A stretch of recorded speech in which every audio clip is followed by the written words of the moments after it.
Welcome my dear friends. Today we'll solve a question from exercise 12.2, question number 7. A solid consisting of a right circular cone of height 120 cm and radius 60 cm standing on a hemisphere of radius 60 cm is placed upright in a right circular cylinder full of water such that it touches the bottom. Find the volume of water left in the cylinder if the radius of the cylinder is 60 centimeter and its height is 180 centimeter. So in this question, ये एक cylinder है जो पूरा पानी से भरा हुआ है.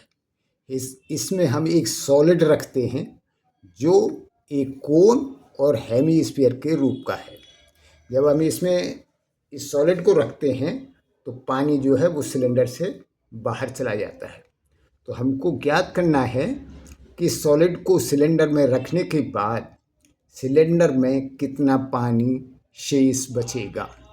तो इसको निकालने के लिए हम सिलेंडर का वॉल्यूम निकालेंगे और इस सॉलिड का वॉल्यूम निकालेंगे. इस सॉलिड का वॉल्यूम कैसे निकालेंगे? इस कोन का वॉल्यूम निकालेंगे और इस हेमीस्फीयर का वॉल्यूम निकाल के ऐड कर देंगे तो सॉलिड का वॉल्यूम आ जाएगा. और सिलेंडर के वॉल्यूम में से ये सॉलिड का वॉल्यूम हम सब्ट्रैक्ट कर देंगे तो सिलेंडर में जो पानी शेष बचेगा उसकी क्वांटिटी या उसका वॉल्यूम आ जाएगा. तो शुरू करते हैं solution. Given solid is the combination of A cone and A hemisphere. It is placed into A right circular cylinder. When solid is placed in cylinder, water will flows out and its volume is equal to the volume of the solid.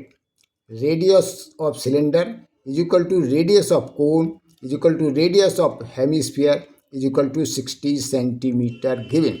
तीनों का ही radius 60 centimetre के बराबर दिया हुआ है. Height of cylinder H1 180 centimetre given. Height of cone H2 120 centimetre given. Now volume of water किसके बराबर होगा? Is equal to volume of cylinder. और हम सिलेंडर का फॉर्मूला लगाएंगे is equal to pi r square H1 is equal to pi into 60 square into 180. यहाँ इनकी value रख दी.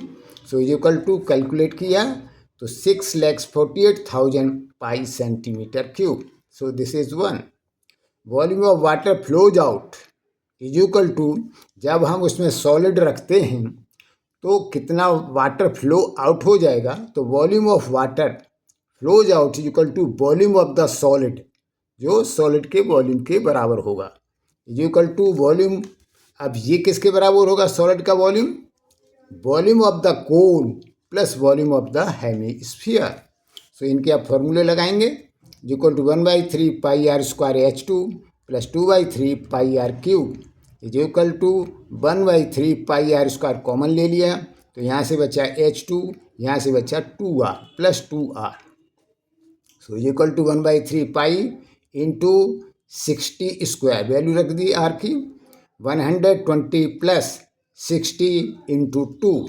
सो इज इक्वल टू 60 और 2 का मल्टीप्लाई किया तो हो गया 120. ऐड किया 240 को 3 से डिवाइड किया तो आ गया 80. और 80 एंड 60 स्क्वायर का मल्टीप्लाई किया तो आ गया 2,88,000 pi. This is equation 2.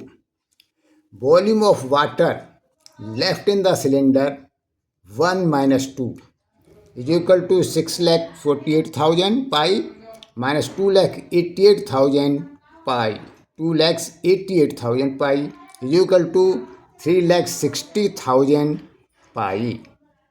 3,60,000 pi is equal to 22/7 pi की वैल्यू रखी थी इंटू 3,60,000 इज इक्वल टू 20 का इसे मल्टीप्लाई किया तो 79,20,000/7 इज इक्वल टू 7 से डिवाइड किया तो आया 11,31,428.57 centimeter cube.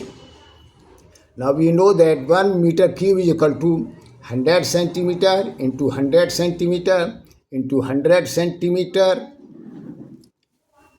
is equal to 10 lakh centimeter cube.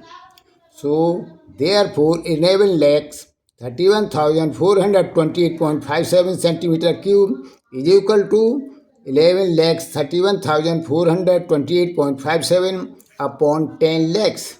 So, is equal to 1.13142,857 is equal to 1.131 meter cube approx. Thus, volume of water left in the cylinder is equal to 1.131 metre cube. और इस question में कोई आप doubt हो तो आप comments में लिखिए, मैं उसका रिप्लाई करूँगा. इसके अतिरिक्त आपके पास कोई ऐसा क्वेश्चन हो जिसे आप सॉल्व नहीं कर पा रहे हैं तो आप कमेंट्स में लिखिए, मैं उसका वीडियो बना के अपलोड कर दूँगा. और आप सजेशन दे सकते हैं कि आगे वीडियो किस टॉपिक या चैप्टर पर बनाई जाए. With this best of luck. Thank you.